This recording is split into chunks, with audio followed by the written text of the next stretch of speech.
Ma femme m'a trompé alors qu'elle était enceinte. J'ai découvert que le bébé n'était même pas le mien, et son amant a volé l'argent qu'elle a reçu du divorce. J'ai 30 ans, et je soupçonne fortement que ma femme Elena, qui en a 32, me trompe. Elle est actuellement enceinte de ce qui est censé être notre fils. Et oui, je crois qu'elle m'a trompé pendant toute cette période. Une liaison est déjà assez dévastatrice en soi, mais le faire en étant enceinte, ça porte l'impudence à un tout autre niveau. Cela montre un mépris absolu, non seulement pour moi, mais aussi pour le bébé à naître. Pour être clair, il n'y a absolument aucun mal à avoir des relations pendant la grossesse, mais tromper son partenaire dans cet état est une toute autre affaire. Le problème, c'est que je n'ai toujours pas de preuves irréfutables, sans l'ombre d'un doute, mais je suis presque certain que ça se produit. Je veux juste m'assurer de rassembler des preuves solides avant de prendre la moindre décision ou de faire un faux pas. Je suis marié avec elle depuis 3 ans, et nous sortions ensemble depuis 4 ans avant cela. J'essaie de ne pas agir de manière impulsive, pour ne pas détruire notre mariage à cause de quelque chose que j'aurais pu mal interpréter. Tout a commencé avec quelque chose que j'ai trouvé dans sa voiture. D'habitude, nous lavons la voiture ensemble, mais comme elle est maintenant enceinte de 7 mois, je le fais seul. Typiquement, elle s'occupe de l'intérieur pendant que je me concentre sur l'extérieur, mais cette fois, j'ai dû nettoyer l'habitacle moi-même. C'est là que j'ai trouvé le coin de ce qui ressemblait à un emballage de préservatif. Je ne pouvais pas en être sûr à 100%, car il n'y avait aucune inscription visible. Tout ce que je savais, c'est qu'il était de couleur dorée. Il avait ses bords triangulaires dentelés et la texture typique qu'on trouve sur le coin d'un emballage à ouverture facile. Je suis presque sûr que ça appartenait à un préservatif. Cependant, la raison pour laquelle je ne peux pas utiliser cela comme preuve définitive pour l'accuser, c'est que par le passé, nous avons bien eu des relations dans sa voiture et utilisé des protections. C'était il y a longtemps, mais il est possible que j'ai nettoyé l'intérieur du véhicule bien plus à fond qu'elle ne l'a jamais fait. Donc, ce morceau aurait pu être coincé là depuis des années. Il y a aussi la possibilité que ce soit le coin d'un emballage de bonbons ou d'une sorte de snack. Bien que, s'il y avait eu des lignes droites au lieu de ce motif rectangulaire, j'aurais pensé que ça venait d'un paquet de gomme. Maintenant, avant que vous ne me demandiez pourquoi je ne l'ai pas simplement confrontée directement, la raison principale est qu'elle est enceinte et que ses hormones sont sens dessus-dessous. Donc, premièrement, si je l'accuse de tromperie et qu'elle est innocente, je devrais supporter le drame pendant des semaines. Et deuxièmement, ce n'est pas le genre d'accusation que l'on lance à la légère, et encore moins en se basant sur le coin d'un emballage sans marque. Si j'avais trouvé l'emballage de préservatif en entier, je serais allé au clash directement. Après l'avoir trouvé, j'ai gardé le morceau, juste au cas où j'aurais besoin de m'y référer plus tard. J'ai essayé de voir s'il y avait d'autres indices dans la voiture, mais je n'ai rien trouvé de suspect, juste des déchets ordinaires.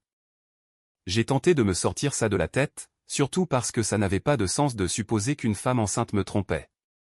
Le problème, c'est que je n'arrivais tout simplement pas à arrêter d'y penser, et par conséquent, j'ai commencé à devenir très observateur. J'ai commencé à prêter beaucoup plus d'attention à tout ce qu'elle faisait. Mais voilà un autre dilemme. La raison pour laquelle je ne peux pas être sûr à 100% qu'elle me trompait, ironiquement, sa grossesse elle-même. Son comportement est forcément amené à changer. Il m'est donc impossible de distinguer quelles attitudes visent à cacher une liaison et lesquelles sont de simples sautes d'humeur dues à la grossesse. Elle est distante, comme si son esprit était ailleurs chaque fois qu'elle est avec moi. En plus de ça, cette femme qui, de toute sa vie, n'avait jamais apprécié une promenade autour du pâté de maison, est soudainement devenue obsédée par les balades et disparaît de la maison pendant des heures. J'ai réussi à me joindre à elle pour 2 de ces promenades, quand le travail ne me tenait pas enchaîné. À ces occasions, elle a marché à peine 15 minutes, puis nous avons passé un temps ridicule assis à différents endroits. Cependant, dans sa version des faits, elle dépeint cela comme une routine d'exercice intense. Combiné au fait qu'elle a essayé de me dissuader de l'accompagner ces 2 fois-là, il est plus qu'évident qu'elle ne voulait pas de moi dans les parages. L'explication logique est simple. Elle ne va pas se promener pour faire de l'exercice, et elle ne peut pas faire ce qu'elle va vraiment faire si je suis collé à ses basques. La seule chose qui me vient à l'esprit, c'est qu'elle me trompe. Pour ne rien arranger, j'ai senti sur elle une légère trace de ce qui semblait être le parfum de quelqu'un d'autre. Au début, elle l'a nié catégoriquement, prétendant que c'était son propre parfum ou l'adoucissant. Quand je lui ai montré que ce n'était pas le cas, elle a changé d'histoire et a dit que l'odeur avait dû s'imprégner sur elle parce qu'elle était allée aux toilettes d'un café après quelqu'un qui portait du parfum. Je n'ai pas discuté. J'ai laissé tomber, car au final, je n'avais aucune preuve réelle. Mais après avoir fait le lien entre les différents éléments, je ne cesse de penser à ça et à toutes les autres pièces du puzzle. Et je suis désolé, mais je ne peux m'empêcher de penser que tout cela correspond parfaitement à une femme qui me trompe. Je ne veux pas croire que c'est le cas, mais je la connais assez bien pour sentir quand elle ne me dit pas toute la vérité. Et c'est précisément ce que je ressens ici.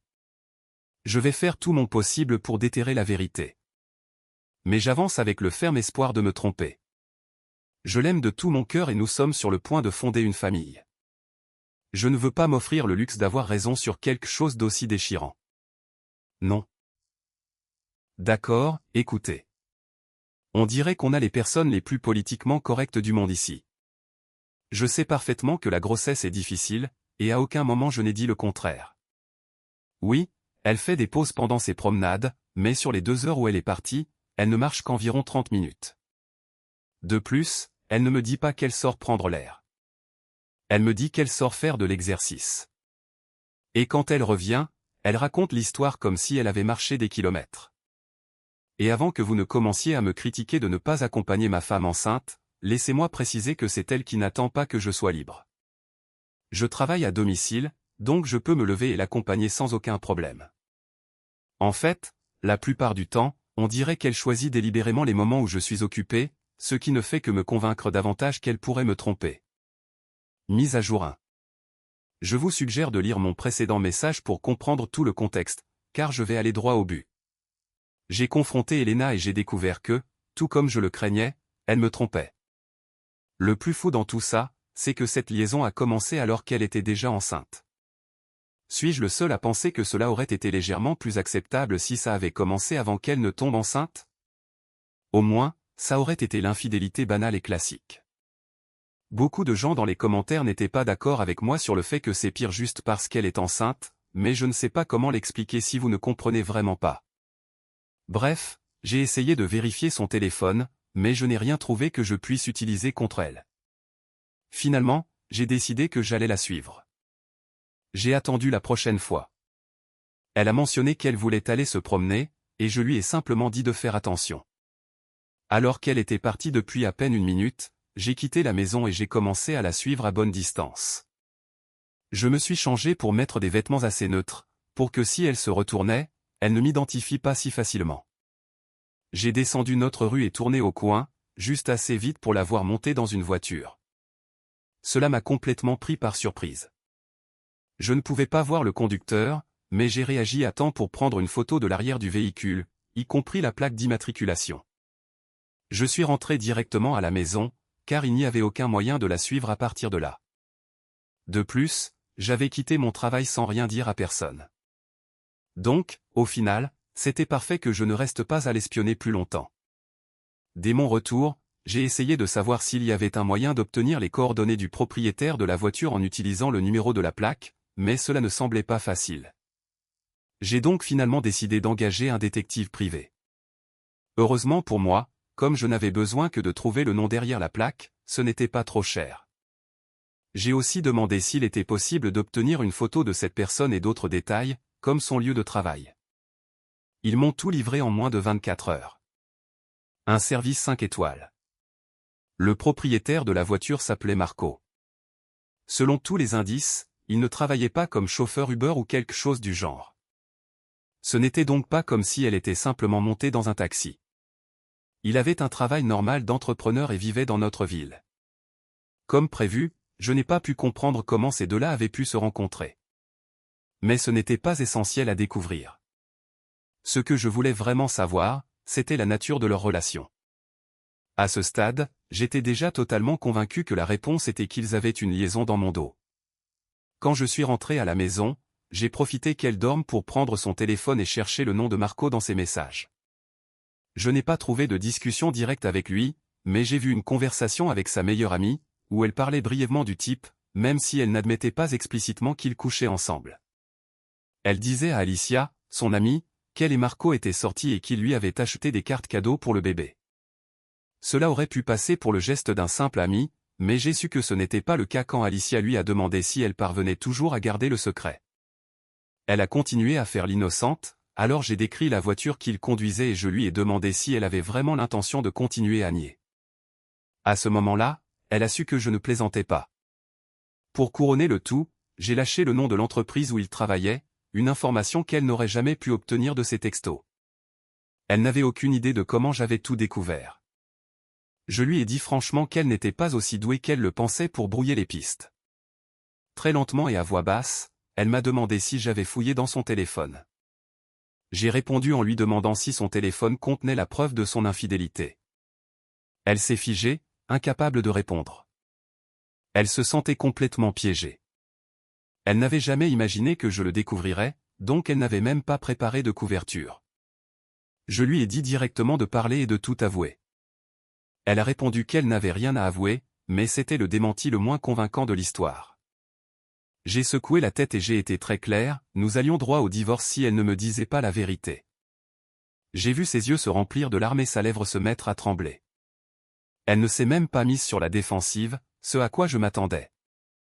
Au lieu de ça, elle semblait terrifiée que son monde entier soit en train de s'effondrer.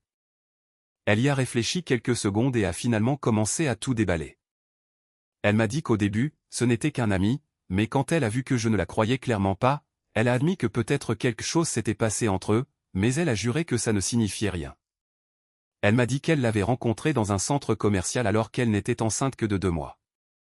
Il s'est présenté comme un entrepreneur. Peu de temps après, il a commencé à la draguer. Elle a admis qu'elle aurait dû le bloquer dès le début, surtout quand il a commencé à devenir déplacé par SMS. Mais sa piètre excuse pour continuer à lui parler était qu'elle pensait que nous pourrions avoir besoin d'un entrepreneur pour des rénovations à la maison à la naissance du bébé. Écoutez, elle n'avait pas tort pour les rénovations, mais je savais parfaitement que ce n'était pas la raison pour laquelle elle était restée en contact. Les entrepreneurs ne sont pas des licornes. Nous aurions pu en trouver un autre. C'est incroyablement facile d'en trouver un, surtout dans une ville aussi grande que la nôtre. C'est là que j'ai posé la question à $1 million. J'ai demandé si le bébé était le mien. Elle est devenue incroyablement offensée et a répété qu'elle l'avait rencontré alors qu'elle était déjà enceinte. Je lui ai dit que ça ne prouvait absolument rien et que je n'avais aucune raison de la croire sur parole. Elle s'est mise à pleurer à chaudes larmes, hurlant que oui, elle avait menti sur beaucoup de choses, mais qu'elle ne mentait pas sur ça. J'avoue que je la croyais en grande partie à ce moment-là, mais ça n'allait pas m'empêcher de faire un test de paternité. J'ai été très tenté de la mettre à la porte sur le champ. Mais le dilemme était qu'elle portait potentiellement mon enfant, et je ne voulais pas en arriver à cet extrême pour cette raison. Je lui ai donc ordonné de s'installer immédiatement dans la chambre d'amis. J'ai été clair sur le fait que j'assumerais toutes mes responsabilités paternelles jusqu'à ce que la paternité soit confirmée, mais je lui ai promis qu'elle regretterait tout. Il s'avère qu'elle me trompait depuis avant de tomber enceinte. Quoi qu'il en soit, le divorce allait avoir lieu, peu importe la suite, mais les choses étaient sur le point de devenir infiniment pires pour elle.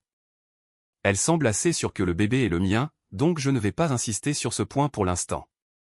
La vérité éclatera tôt ou tard. Les papiers du divorce lui ont déjà été signifiés.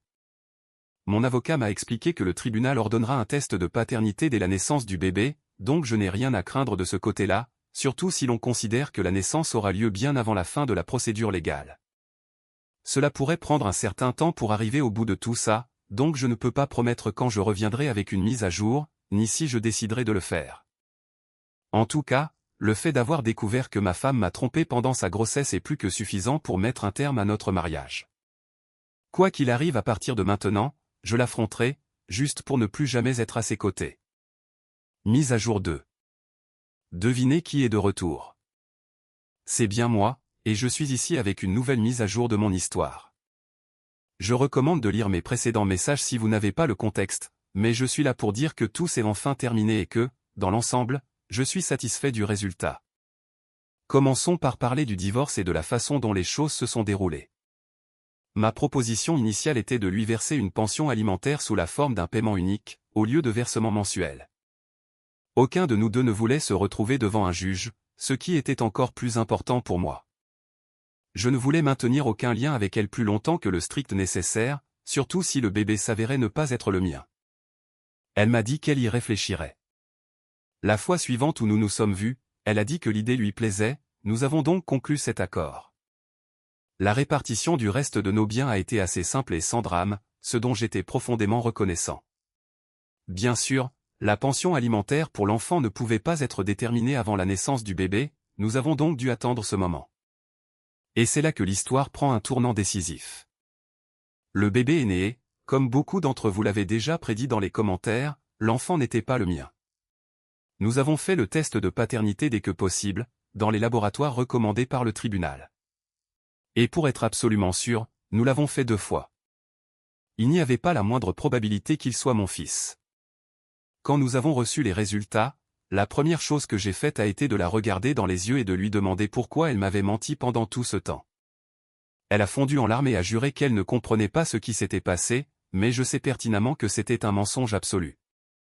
Je lui ai demandé si c'était le même type ou si c'était avec quelqu'un d'autre, mais elle a refusé de répondre. Je suppose que c'était quelqu'un de complètement différent, ce qui transforme une situation déjà horrible en quelque chose d'encore pire. La vie semble ne jamais se lasser de me jouer de mauvais tours. Il m'a fallu très longtemps pour me remettre de ce choc, mais j'ai fini par y arriver. C'est vraiment dévastateur de découvrir que la famille que vous pensiez construire n'a jamais existé et n'allait jamais être la vôtre. Ça vous brise le cœur, mais que pouvez-vous faire d'autre? La réponse est rien. J'ai juste dû encaisser le choc et aller de l'avant, ce qui est exactement ce que j'ai fait.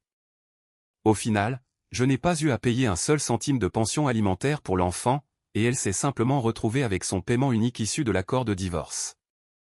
Et voici la partie qui a réussi à me redonner le sourire au milieu de tout ce gâchis. Je l'aimais beaucoup, mais franchement, elle est assez naïve. Il s'avère que son amant lui a suggéré d'utiliser tout l'argent que je lui avais donné dans l'accord pour investir dans une nouvelle entreprise qu'il voulait lancer. Elle a pensé que ce serait le début parfait pour leur nouvelle vie ensemble, alors elle lui a remis jusqu'au dernier centime. Elle a même signé un contrat que, bien sûr, elle n'a pas pris la peine de lire en détail, car elle faisait aveuglément confiance à ce type. Eh bien, je n'ai aucune idée s'il a réellement utilisé l'argent pour une entreprise ou s'il l'a escroqué sans vergogne depuis la première minute, mais le prétendu investissement a échoué et le type a rompu avec elle. Quand elle a apporté le contrat à son avocat après que tout soit arrivé, je suis sûr que le pauvre homme a dû vouloir se tirer une balle. Il s'avère que le type avait trouvé un moyen légal de s'exempter de toute obligation de lui rembourser un seul centime. Je ne sais pas à quel point c'est légal au final, mais en gros, elle a investi son argent comme n'importe quel entrepreneur, en assumant le risque total de se retrouver à la rue si les choses tournaient mal.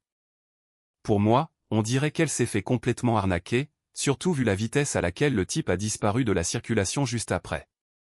Non pas que ça m'importe beaucoup, pour être honnête. Je suis content de savoir que sa vie ne se passe pas merveilleusement bien. Elle passe un sale quart d'heure pour m'avoir remplacé alors que je n'étais pas assez pour elle, et je ne nierai pas que ça me procure une certaine satisfaction. J'ai appris tout ça parce qu'elle a eu l'audace de venir me chercher pour me demander de l'aide. Elle m'a dit qu'elle traversait une période très difficile. Elle avait un endroit où vivre, car elle avait obtenu la maison dans la séparation, mais elle était complètement fauchée. Elle n'avait pas un seul centime en poche. Je lui ai dit sans détour qu'elle était une idiote. Je l'ai dit comme ça, sans mâcher mes mots. Elle était sous le choc, car je ne lui avais jamais parlé de cette façon de ma vie, mais je ne faisais que lui dire la vérité. Elle avait une somme d'argent énorme entre les mains, avec laquelle elle aurait pu reconstruire sa vie, mais elle a choisi de se faire voler aveuglément par son amant, de tous les hommes du monde. J'ai été très clair sur le fait que cela montrait simplement le genre de personne qu'elle était. Après avoir tout détruit ce que nous avions, elle a couru sans honte dans les bras du type qui a tout gâché.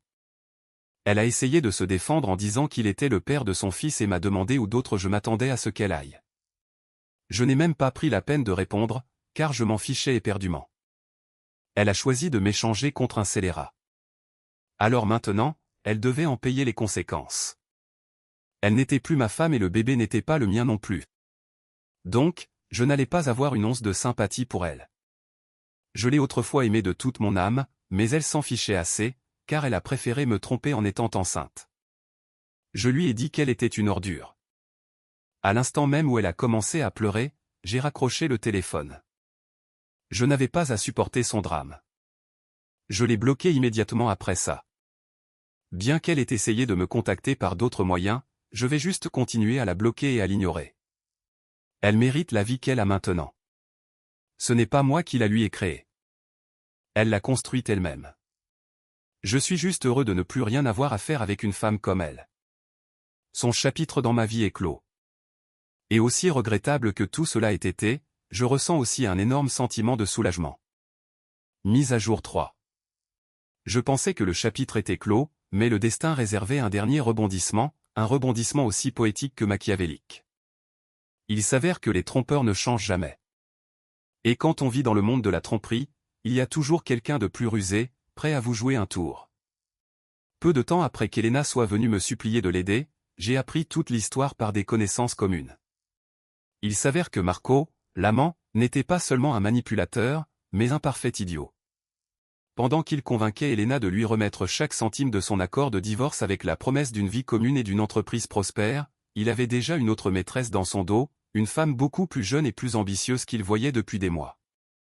Marco a utilisé tout l'argent qu'il a obtenu d'Elena pour mettre les comptes, les propriétés et les registres de la prétendue entreprise au nom de cette nouvelle femme, cherchant à échapper à des dettes antérieures et convaincu qu'elle ne le laisserait jamais tomber.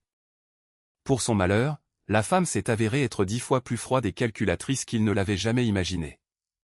Dès que l'argent d'Elena a été entièrement transféré sur ses comptes et que l'entreprise a été officialisée à son nom, la nouvelle amante a tout vidé, a vendu les actifs à des prix dérisoires et a disparu du pays sans laisser de traces. Marco s'est non seulement retrouvé à la rue, mais ayant signé des contrats de location et de fournisseurs en son nom personnel pour le projet, il s'est retrouvé noyé sous des millions de dollars de dettes. Quand il a essayé de poursuivre son amante en justice, il a découvert que légalement, il lui avait fait don et cédé volontairement les propriétés. Désespéré et sans un seul centime, il a fini par dormir dans sa voiture jusqu'à ce qu'elle soit saisie, accumulant les procès pour fraude et rupture de contrat. Aujourd'hui, Marco enchaîne les petits boulots, payés en espèces pour que les créanciers ne puissent pas saisir son salaire, vivant dans une misère absolue avec sa réputation détruite dans toute la ville. Et Elena. Le coup de grâce a été dévastateur quand elle a découvert que l'argent que j'avais mis des années de travail à gagner avait fini entre les mains de l'amante de son amant. Elle a fait une dépression nerveuse. N'ayant pas un seul centime pour payer l'entretien ou les impôts de la maison qu'elle avait obtenue lors du divorce, la propriété a été mise aux enchères pour saisie. Se retrouvant à la rue, complètement ruinée et sans environnement stable, les services sociaux sont intervenus. Après avoir évalué qu'elle n'avait ni revenu ni logement pour subvenir aux besoins du bébé, et avec le père biologique vivant dans la ruine et le dénuement, l'État lui a retiré la garde de l'enfant. La garde a été temporairement confiée à sa propre sœur, qui ne veut plus rien avoir à faire avec Elena après avoir appris l'infidélité. Elena vit maintenant dans une chambre louée sordide, travaillant en double poste au salaire minimum juste pour ne pas mourir de faim, ne pouvant voir son fils que quelques heures par semaine sous surveillance sociale. L'amant a tout perdu pour avoir essayé de jouer au plus malin avec la mauvaise personne, et Elena a tout perdu pour avoir trahi quelqu'un qui aurait tout donné pour elle. L'avidité et la tromperie les ont détruits de l'intérieur. Maintenant, vraiment, il n'y a plus rien à voir ni à dire pour moi. Au final, la trahison est un feu qui, tôt ou tard, finit par brûler celui qui l'allume. Elena et Marco ont bâti leur projet sur la tromperie, les mensonges et l'avidité. Et c'est cette nature même qui a fini par les détruire tous les deux, sans que j'aie à lever le petit doigt. La leçon ici est claire. Quand vous trahissez quelqu'un qui vous a donné sa confiance absolue pour suivre une illusion vide, tôt ou tard, la vie vous présente l'addition. Pour ma part, j'ai compris que parfois, lâcher prise et laisser le temps remettre chacun à sa place est le plus grand acte de paix que l'on puisse s'offrir. Et donc, communauté, que pensez-vous de ce dénouement ?